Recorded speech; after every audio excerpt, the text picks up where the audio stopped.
তো এই প্রোগ্রামে আমাদের নিরাপত্তার জন্য আমাদের যা ব্রিফিং আমি করে দিয়েছি, আমরা বিশ্ববিদ্যালয় কর্তৃপক্ষের সাথে আমাদের যোগাযোগ হয়েছে। মূলত আমরা এখানে আইন শৃঙ্খলা কোনো বহিরাগত ব্যক্তি যারা ছাত্র নয় তারা যেন প্রবেশ করতে না পারে, আবার এখান থেকে ওই জন্য বাইরে না যেতে পারে, এই নিরাপত্তা বিষয়টা দেখব। আর ভোট গ্রহণ তো বিশ্ববিদ্যালয় কর্তৃপক্ষের বিষয়ে, ওই বিষয়ে আমাদের কোনো বক্তব্য নাই।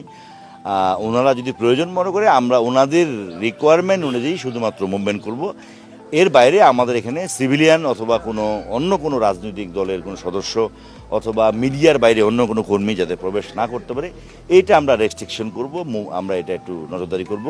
আর এছাড়া যদি কোনো ছাত্র নয় বা অন্য কেউ এখানে প্রবেশ করে তাদের বিষয়ে আমরা আইনানুগ যে ব্যবস্থাটা এ পর্যন্ত কোনো রিস্ক অ্যাসেসমেন্ট করা গিয়েছে কিনা এবং ঝুঁকিপূর্ণ পয়েন্টগুলো আসলে কি কি?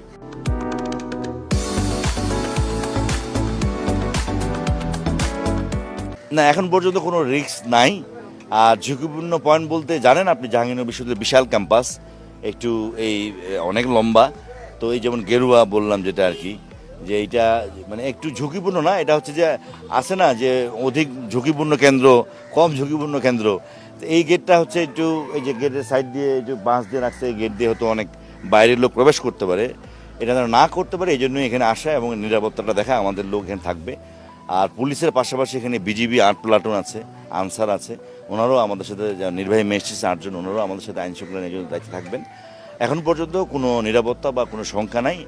আমরা বিশ্বাস করি ইনশাল্লাহ আমাদের সকলের এবং আপনাদের প্রচেষ্টায় আমরা সুন্দরভাবে আজকে ভোট গ্রহণ শেষে একটা ফলাফল নিয়ে তারপর আমরা যার যার মতো